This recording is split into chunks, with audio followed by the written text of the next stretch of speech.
Welcome to the Michigan Man Podcast on Wolverine Sports Radio, a member of the V Sporto Network, and in partnership with SB Nation's Maize and Brew, for Wolverine fans from coast to coast.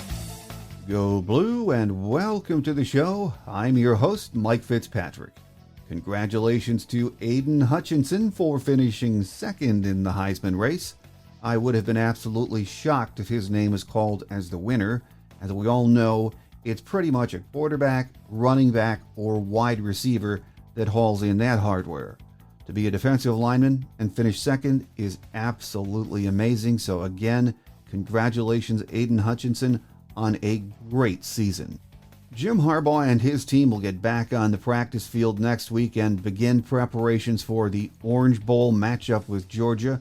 We'll have more coverage starting then. This week, full attention is being given to National Signing Day on Wednesday. We have 20 verbals as of right now. We did have 3 more high-level visits to campus over the weekend, so the numbers could change on Wednesday. My guest today says this class might not be great, but it is filled with some very elite players and many others that have a high ceiling. Joining me this week on our Game Day segment is recruiting editor EJ Holland from the Wolverine. Just a heads up, EJ was driving as we recorded this morning, so the audio quality is sketchy at times, and we apologize. EJ is up next though, so stay with us.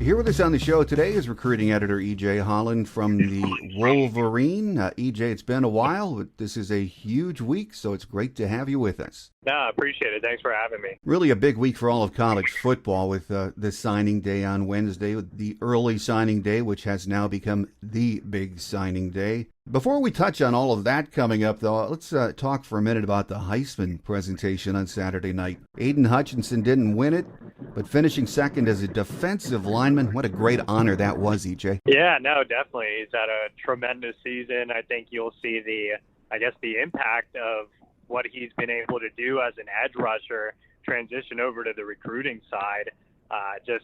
Guys being able to see what Aiden's done in this defensive scheme under Mike McDonald, I think will pay dividends on the recruiting trail next cycle. But obviously Aiden, a terrific player and Michigan man. This past weekend, Michigan had several uncommitted kids in for visits. Defensive lineman Derek Moore, he's a 4-star. Darius Clemens, 4-star wideout. Alex Orji, a 3-star quarterback. I would think taking a visit this close to the signing day is a good thing for Michigan. Do they have a shot at any of those players? Yeah, anytime you get guys on campus before the dead period, which started last night at midnight, anytime you get guys on campus right before National Signing Day, I think it's really a positive sign. That's the last time these kids get face-to-face contact with college coaches. Of course, the dead period doesn't mean that you can't talk to kids over the phone. It just means that you can't see them face to face. So Michigan got the last say with all of those kids. I think they're trending in the right direction for Derek Moore. They're trying to figure out the NCAA rule, which states that if you have a former high school coach on staff, which they do with Biff Poggi, I feel like it states that if a former high school coach is on staff in an off-the-field role, so not like Ron Bellamy, who's obviously on the field, but in an off-the-field role, you can't recruit at that school. St. Francis is where Biff was. You can't recruit at that school for 2 years. Obviously, Derek Moore is there now. He played under Biff. So Michigan's trying to figure out that situation. Guys have been able to get waivers in the past. So I think if Michigan is able to get around that rule or at least figure out a way to mess with that rule, they can get Derek Moore on board, and that would be a nice late land. Moore, big athletic prospect that can add some weight and play a 3-tech or can be a stand-up edge rusher. He's a little bit of a tweener, but he's a tremendous talent, top 150 prospect nationally. a guy that was a former Oklahoma commit, so again would be a great steal late. Darius Clemens, this is a guy that didn't even have Michigan in his top schools list, but the Wolverines quietly continued to work on him throughout the cycle. He's originally from Michigan, actually from Lansing, played youth football with Andra Anthony, and those families know each other really, really well, which kind of helped Michigan get back in the mix along with a great season. Michigan has a need at wide receiver this cycle. Right now, the only wide receiver commit is Tyler Morris, who's coming off a torn ACL. So obviously they want to add one or two more before the end of cycle, and Clemens is definitely a guy that's really, really high on the board, and I'm interested to talk to him and his dad later tonight and just kind of see how the visit went. But really positive vibes from everything I've been hearing. I think Michigan's main competition is Auburn, but you look at the stability at Michigan now with Jim Harbaugh, the family ties to the state, the family ties to Andrade. I think that really helps out a lot. And then Alex Orji is just a really interesting prospect. He's actually from Rockwall, Texas, a suburb of Dallas, which is where I lived before I made the move out here to the Midwest. So I lived down the street from the Orji family. I covered both of his older brothers who play at Vanderbilt. Alex, a really smart kid, talented athlete. And that's what I would kind of classify him as, more of an athlete take, or a quarterback with athlete upside in the sense that he can move around and play multiple positions. Both of his brothers play linebacker. He could easily grow into that, or an edge rusher. He's a big, athletic kid. Could end up being a hybrid defensive back at the next level, has experience playing wide receiver. So a lot of position flexibility as a pure quarterback. His great arm strength, he needs to improve his mechanics and accuracy, but he's a playmaker. He has great legs. He can make plays on the move. He can throw on the run really well. Obviously, pick up a ton of first downs and make big plays using his feet. But I think with Orji, that position flexibility affords you room to take him as more of an athlete type. So I think all three of these guys that were on campus this weekend could end up being in the class. We'll just kind of have to wait and see what kind of buzz we hear today. Guys were on campus until late last night. I actually texted Orji's father, Willie, and they were still on campus, and it was like 6 p.m. Central, so 7 p.m. Eastern, and they were still on campus. So those visits went long this weekend, so we'll see what kind of comes out of everything today. Well, until we hear from those three or any others, we now have 20 verbals in this class. So let's start on the defensive side and talk about some of them. 5 defensive backs: Zeke Berry, Damani Dent, Miles Pollard, Cody Jones, and the big prize of the group, of course, Will Johnson from Grosse Pointe. Your thoughts on this group? Yeah, it's a great group with room to add more talent. Michigan's still in the mix with Keon Saab and is arguably the leader in that recruitment. Former Clemson commit who visited for the game against Ohio State. If you add Saab, I mean, that's a whale of a land in the secondary with those 6. They could even take up to 7. Cohen Entringer, who is at Walls Lake Western, is an in-state riser who would be more of an athlete take that can play in the secondary. So honestly, that group might even grow even more. There really is a potential for 7 defensive back takes. But, I mean, starting off with Will, obviously he's the crown jewel of the class. I think he's everything you want in a tall, long, physical corner. The knock on Will has always been not having verified speed, but Will makes up for that with, like I said, his length, his physicality, his technique, his football IQ, his instincts. He's been watching Michigan since he was a kid. He's been training at defensive back since he was, old enough to walk. He's the son of former Wolverine Deion Johnson, who has trained him since birth to be an elite level defensive back. And Will has been on my radar since he was a freshman when I was actually on the Texas beat. Saw him out at a 7-on-7 tournament, and even then you could see the elite skill set. At the time, like I said, I was covering the Longhorns, so I had no reason to really look at guys in the Midwest just because Texas doesn't have any type of footprint here. But Will immediately popped off the screen for me. I was like, who's this kid from Detroit? He's going to be, a 5-star level talent, and obviously he's grown into that. So really love Will and just kind of everything he brings to the table. He played a lot of safety this year. He can play safety early on in his career. He can play nickel. He's so smart. He's so instinctual. He's so technically sound that I think you can move him around, especially early. But even though the knock has been the verified times, I feel like he's a guy that is fast enough. I mean, he led his Grosse Pointe South team to the state track meet in the relay. He works with a private speed trainer. You pop on the game film and you see the game speed. So I'm not too worried. He actually moves really well for being a really tall corner at about 6'2" and 3/4, 6'3". And he's added some really good weight. I think he's up at about 195, 200 pounds right now, and it's, solid muscle. And I think Ben Herbert will continue to fill him out. So I think the sky's the limit with Will. He'll be an early contributor. He's enrolling early, so I expect him to make an impact as a true freshman. And then really quickly on some of the other guys, I think Miles Pollard also fits that mold of a tall, long corner at about 6'2", 180. He definitely needs to add some more weight, especially in his lower half, which is something that he's continually working on. Like Will, he has really good technique. Miles has really come a long way over the last year. I think he's improved so much just as a pure cover corner. He's really, really physical. You turn on the game film, you see him in person, and he loves to smack people. Teammate of Michigan freshman linebacker Junior Colson. If he's anything like Junior, obviously Michigan fans will be very, very happy. I think with Miles, it's about adding the proper weight and then making sure his speed is up to par as well. Looking at Damani Dent, I think he's more of a project take with a lot of upside. I think he has a lot of Rod Moore type traits. That's kind of what Michigan saw in Damani Dent. But with him, I think he's more of a little bit of a boom or bust prospect. Cody Jones is a really athletic guy that can kind of play anywhere in the secondary. Michigan recruited him as more of a nickel guy that can play some corner, that can play some safety, that can just move around. He was a guy that played a lot of running back early on in his career, so just really athletic, fast guy that just does everything well. He's not spectacular at any one thing, but he checks all the boxes in a lot of areas. Zeke Berry's a guy that I absolutely love.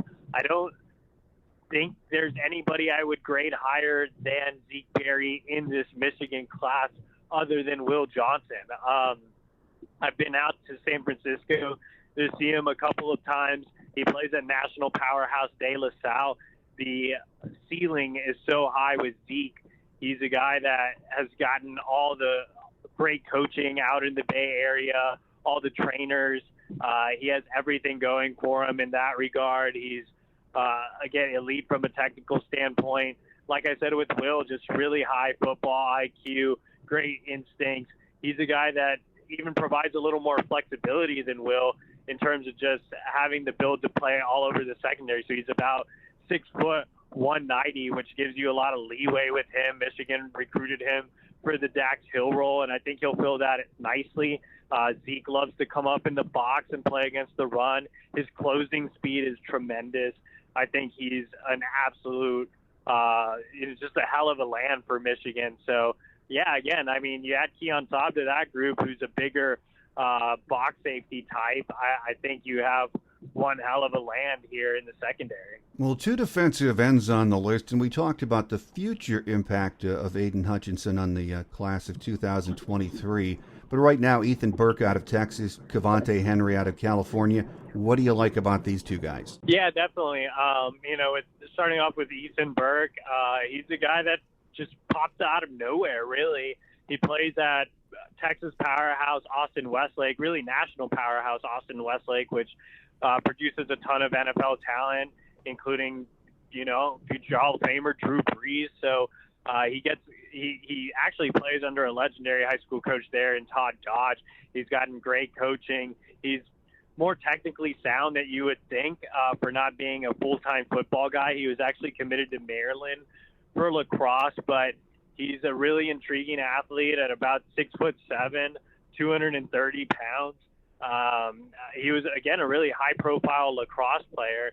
He actually reminds me of a guy I covered, way back when at SMU in Margus Hunt, who turned into a second-round draft pick. He was a guy that didn't really play football, but was an All-American track and field athlete and got the proper coaching and developed into an NFL guy. I think Ethan Burke shares a lot of the same traits that I saw in Margus Hunt.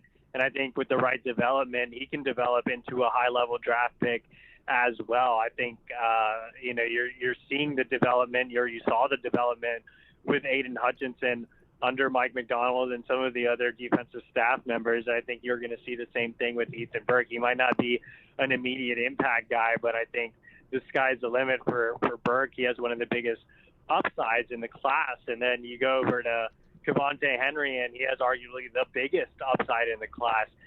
He's a guy that just plays with reckless abandon coming off the edge.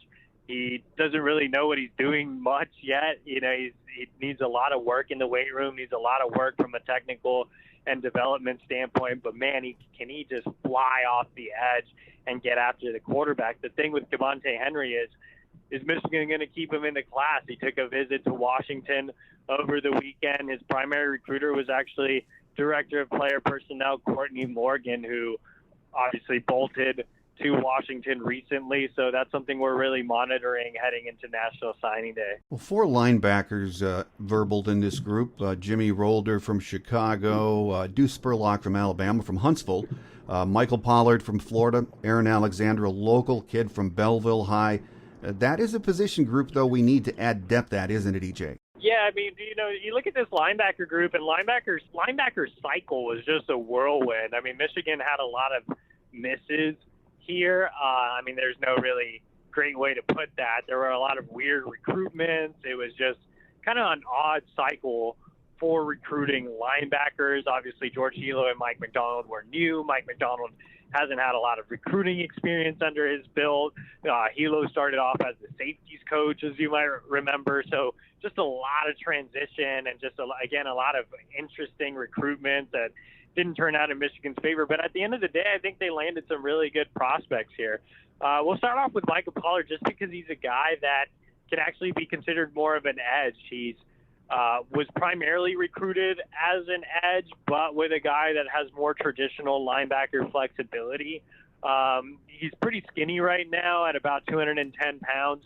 But again, he has a lot of room to fill out, and he is a little bit of a tweener in the sense that he can play multiple roles in this scheme. He's a guy that Hilo, who has strong Jacksonville ties, being a Jacksonville native, really, really liked it on film. He plays for a great program out there in Bartram Trail. So I'm interested to see how Michael Pollard develops. He's not a guy that we've talked a lot about. He's just quiet by nature. He's, not necessarily an exciting prospect, but I think he's a guy that can open some eyes. He's the nephew of former Michigan great Braylon Edwards, so I think he kind of has that maize and blue blood in him. Looking at some of the other guys, I think Deuce Spurlock is very undervalued. He reminds me of Junior Colson in his playing style. I don't think he's up to the Junior Colson level. I had Junior Colson as a 5-star level prospect. I would grade Deuce Spurlock as more of a low 4-star, maybe high 3-star type player, but he plays with a lot of similarities in the sense that he's really athletic in the middle.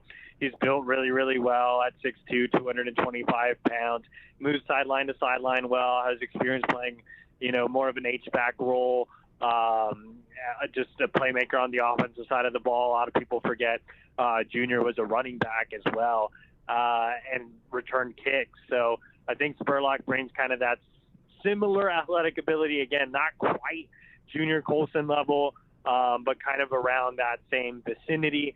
And I think he's a guy that can really move the needle and surprise a lot of people as well. Aaron Alexander was recruited kind of for the same type of position, more of an inside linebacker role. I think he's more of a project type than Deuce. He kind of came along late this season, just great speed. Michigan took him off his camp performance. I mean, he ran a blazing 4.40. I think Mike McDonald saw his athletic ability, saw his 40 time, and said, hey, this is a guy that we can mold and turn into something. He's an in-state kid. He's a winner. Helped lead Belleville to its first state championship this fall. He's a high GPA kid. He's smart. He grew up a Michigan fan. His dream was to sign with Michigan, so he's a guy that bleeds maize and blue and wants to be at Michigan. Another guy that could exceed his ranking. And then Jimmy Rolder was just a great find by Michigan late. I mean, Michigan wasn't the first to jump in on him, but they were relatively early on Jimmy, who didn't see his recruitment rise until the fall. He's a guy that didn't really start playing linebacker full time until the spring. He was an Illinois baseball commit, but I love guys that have the baseball profile that, it just transitions over so well to the football field. He's built really well at about 6'2.5", 6'3", 225 pounds, just looks like your typical Big Ten inside linebacker. I think Jimmy, with his build, with his IQ, and with his mental capacity, he'll be able to make an impact almost right away at Michigan. I mean, Michigan's not really short on linebackers, but I think Jimmy's a guy that they can really utilize. So you have to remember, Jimmy picked Michigan over Ohio State. He had some high-profile offers there down the stretch. I think he was a great steal for Michigan. And at the end of the day, like I said, it was kind of a weird cycle, but you end up with Jimmy Rolder, and that's a win. Well, only 2 defensive tackles are committing this cycle. Kenneth Grant out of Indiana, Mason Graham out of California. Your thoughts on these 2 kids? Yeah, I think, starting off with Kenneth Grant, I mean, he's a prospect that I've been banging the drum on for a long time. I went out to Merrillville, which is in the Gary area, and I saw him for the first time in the spring right after Michigan offered him, and I just fell in love with him there. I mean, it's not often you get 6'5", 340-pound defensive tackles that can move the way he does. I mean, you turn on the tape, you look at his senior highlights, the spin move, the swing move, just the feet. He's like a dancing bear out there. I know that term's usually used to describe offensive linemen, but that's really what he is. He's so nimble and quick on his feet. He's so athletic for being 6'5", 340 pounds. He actually doesn't have a ton of bad weight on him. For this defensive scheme, I think he's going to be an immediate impact as a nose. So I love Kenneth Grant. I think he's one of the best lands of the cycle. And it's kind of the same thing with Mason Graham. I feel like he's one of the better lands of the cycle. He's severely underrated. He was extremely productive in the Trinity League in Southern California, which is arguably the best high school football league in America. And he made big play after big play against teams like St. John Bosco and Mater Dei. I think he's a prospect that's also going to exceed his ranking. He might not have the upside of some of the other guys, which I think is a knock on him, that he's already reached his peak and, all that jazz. But I feel like with Mason, what he is right now is really, really damn good. I mean, he's everything you want in a 3 technique. He gets after the quarterback. He plays with elite technique. He's just a playmaker. I think he'll make an early impact along the defensive line. And Michigan's still working to add another one this cycle in Deion Walker, mammoth 360-pounder out of Detroit Cass Tech, who's down to Kentucky and Michigan. We'll see how things kind of progress with him as we head into the early signing period. Over on the offensive side, 2 tight ends set to commit. Colston Loveland from Idaho, Marlon Klein from Georgia.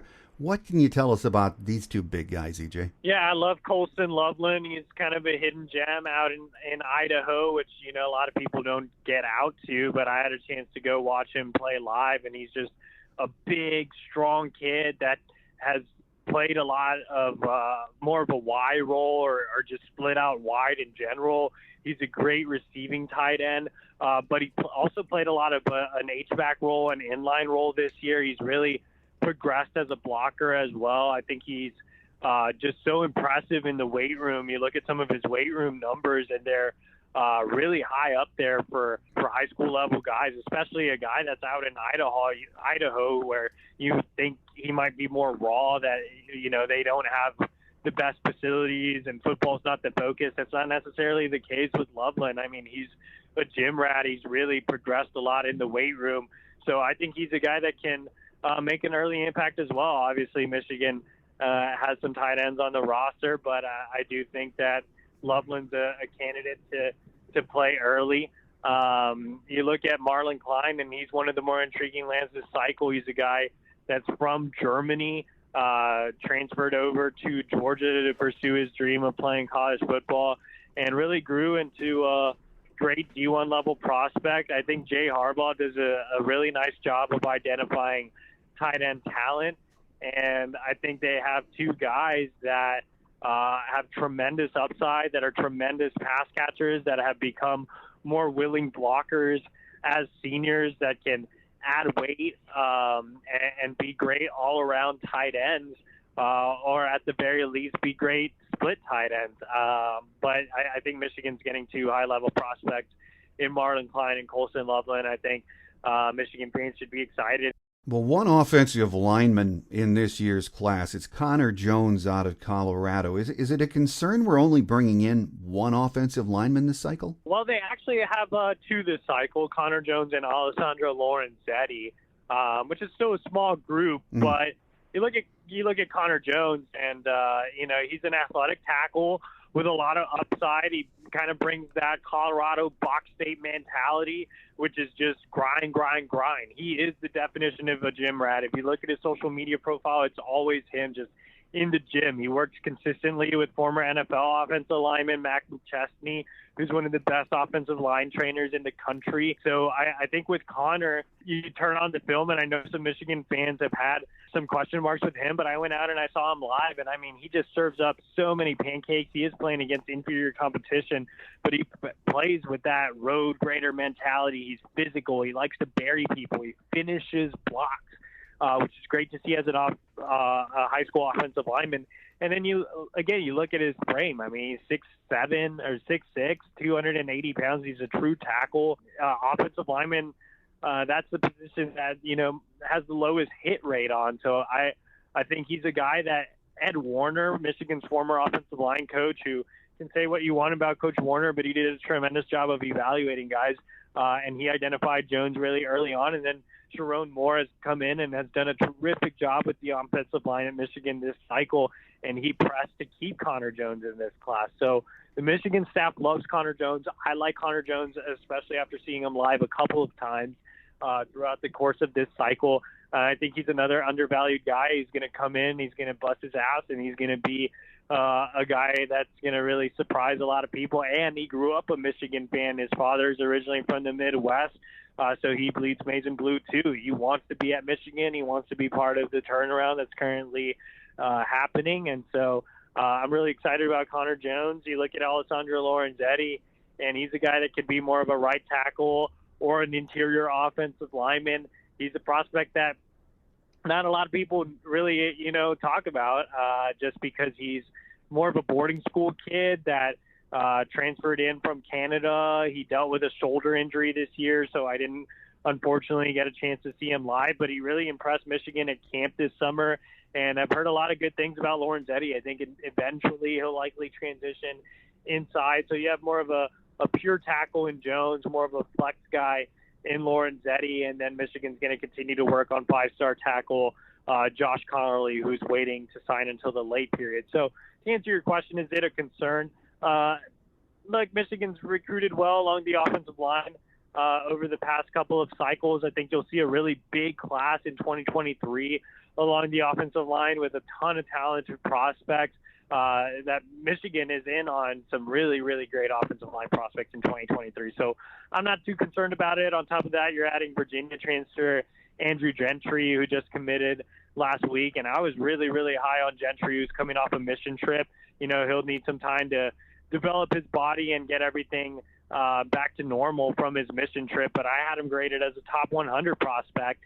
So great steal for Michigan and Andrew Gentry. I think, he's a guy that is not your standard commit this cycle, but man, he is everything that you want in a Michigan offensive lineman. So I really think the Andrew Gentry land here as more of a transfer type guy makes up for the lack of numbers this cycle. Well, this cycle we missed on several quarterbacks early, but finally got a verbal from Jaden Denigal out of California.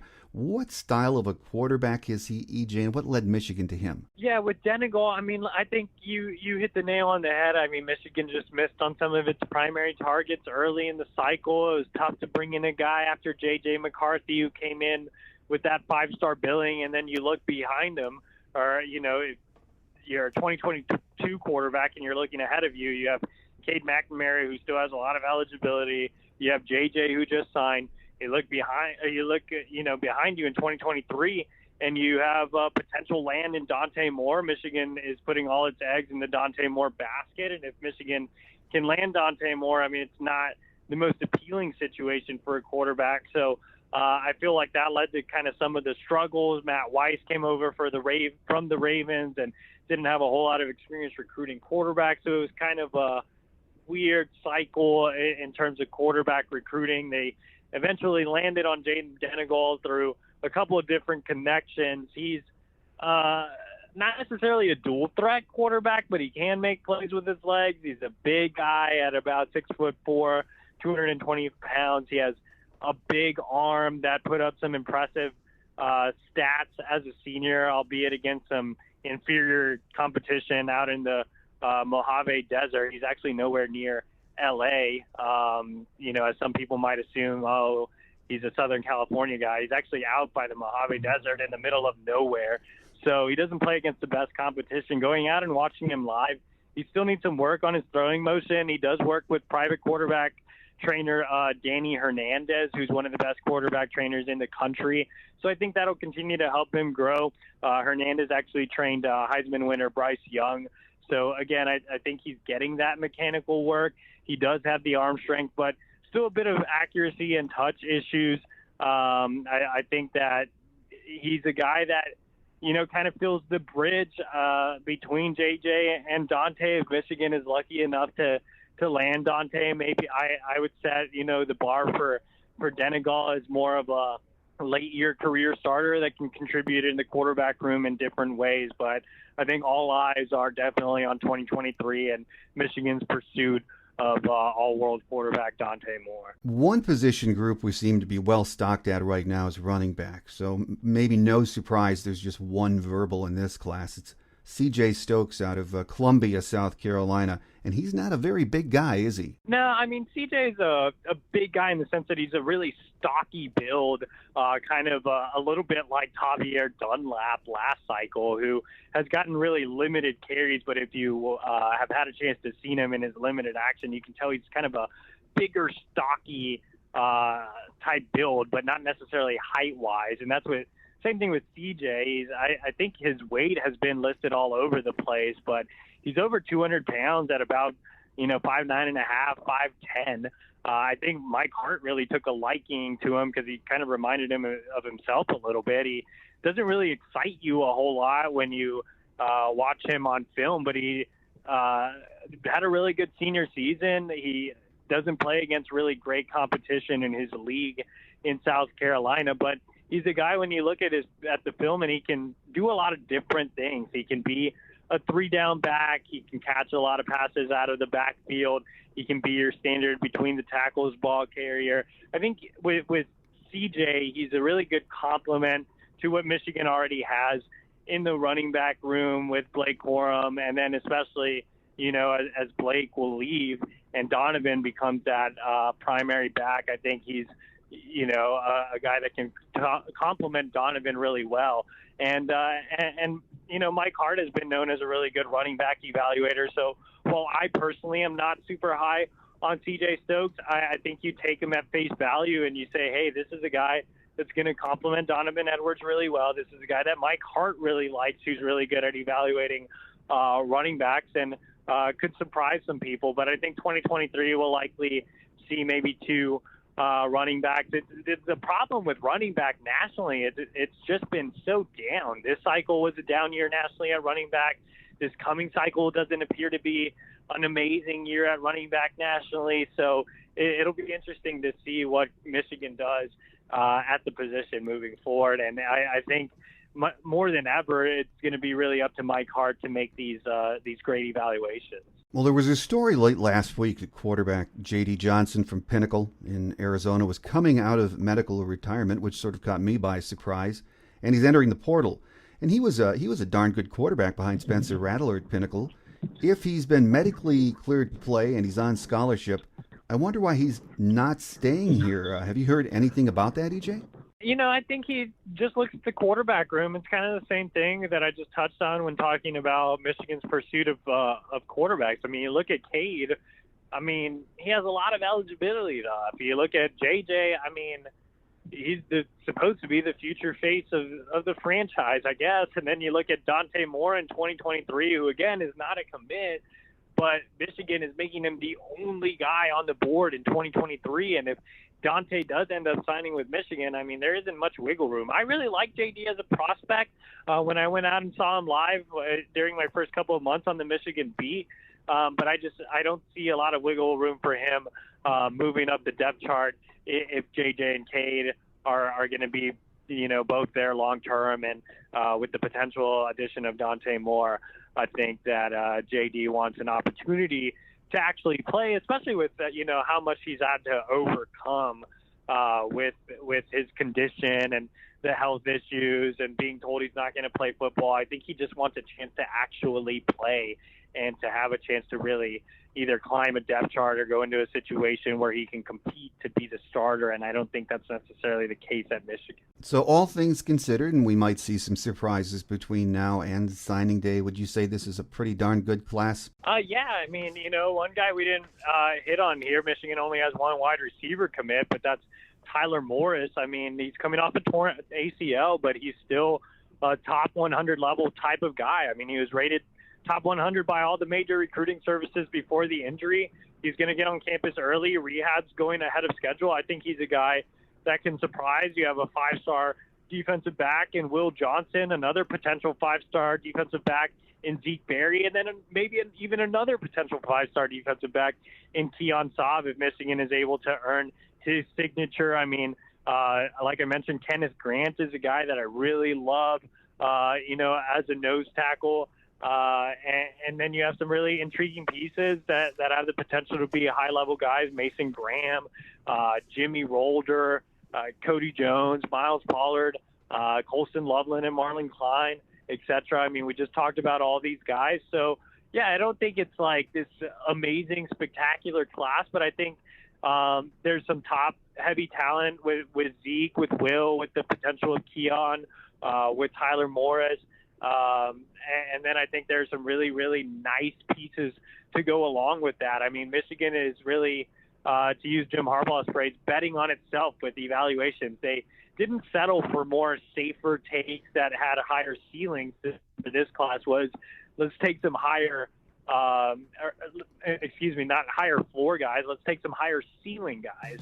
And so I think that was more of the common theme with this class. And I think they're trusting their evaluations. They're trusting the ability to develop guys that they can maximize. Well, it's going to be interesting to see on Wednesday. It sure looks like a pretty darn good class, all things considered. So then we get ready for the 2023 cycle, which is well underway right now, but in earnest after the holidays. So with us today has been recruiting writer EJ Holland from the Wolverine. EJ, as always, great to have you on the show. And after the new year, we look forward to getting you back and starting on the next cycle. Yeah, definitely. No, I appreciate you for having me. Looking forward to National Signing Day on Wednesday. If you're not a subscriber, you can subscribe now for just $1 for 1 year promo code. If you just go over to thewolverine.com now over at On3. You can sign up and get 1 year for $1, which is, a heck of a deal. I paid like $6 for my coffee this morning, so you can get 6 subscriptions for the price of that. We look forward to getting you back on here after the new year. Awesome. Appreciate it. Thanks, Mike.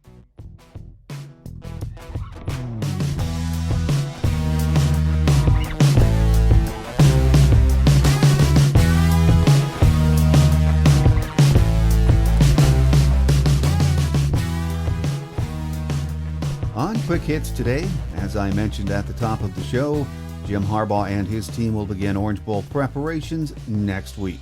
Many of you have been messaging me asking why we haven't had more basketball coverage on this month. We will have plenty of Michigan hoops and hockey coverage beginning in January, and I think we all agree, with Michigan being in the playoffs for the first time, we need to focus on that. If things go our way, and that's going to be after the playoffs in mid-January, we will have plenty of Michigan basketball coverage for you. Hoops is struggling right now with a 6-4 start, so hopefully they will be getting it together by then. Next week, we're going to learn more about our playoff opponent, the Georgia Bulldogs. I know most of us have read about them or even seen one or two of their games this year, or maybe just highlights. But next week we'll get the inside scoop from someone who has covered them all year. Georgia beat writer Mark Weiser from the Athens Banner-Herald will be our guest. That will do it for this week. Thanks again to recruiting writer EJ Holland from the Wolverine for joining us. Let's hope all of our verbals sign on the dotted line Wednesday, and who knows, there may be a few surprise additions. I'm your host, Mike Fitzpatrick. Thanks for joining us, and make sure you tell your friends and family about the show. Have a great Wolverine week, everyone. Until we meet again, take care, and as always, go blue.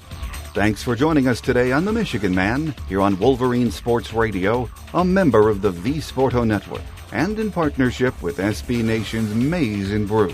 Our listener lines are open 24/7 for your calls at 313-263-4842. That's 313-263-4842. Or email us at themichiganmanpodcast@yahoo.com. That's themichiganmanpodcast@yahoo.com. The Michigan Man Podcast is produced at the studios of Robin Lynn Productions, Allen Park, Michigan, and is not affiliated with the University of Michigan. Go Blue!